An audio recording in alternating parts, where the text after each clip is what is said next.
Nakumpiska nga abot sa 1 toneladang nabubulok na karne at byproducts ng manok sa isang meat shop sa Naga City. Kinumpiska na rin ang lahat ng ibinebentang karne sa tindahan dahil posibleng nakontamina mga ito ng dumi na masama sa kalusugan ng tao. Makibalita tayo kay Michelle Chua ng GMA Bicol.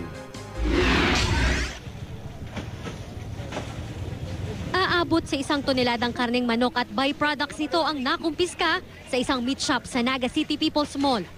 Ito'y matapos magsagawa ng inspeksyon ng Task Force Hot Meat na binubuo ng National Meat Inspection Service at Naga City Veterinary Office.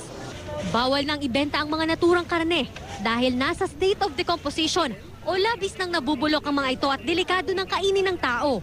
Even ito, maski hindi mo tingnan, amuyin mo lang, is makakapag-decision ka na. When you see na ang surface kang meat is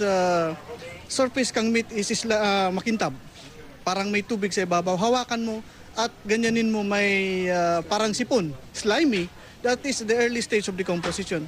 Itinuturing ding hot meat ang mga naturang karneng manok dahil kinatay ang mga ito sa isang katayan na hindi naman pala accredited o lisensyado ng NMIS.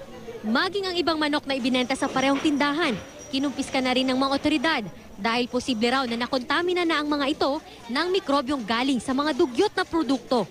Ang punto kaya dyan, dahil nag-agi ng antemortem, postmortem, dapat duwang komposisyon kan sa pag-inspeksyon, dapat nyaon yan. Depensa naman ng pamunuan ng tindahan.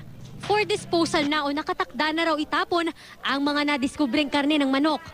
Aram po ba ganin doon nagbagyo, kulang-kulang yelo, mayong kuryente, kaya nangyaring arog kayan. Pero dahil may pinapabayaan, kapilag sa freezer. Patuloy ngayong nag-iimbestiga ang Veterinary Office.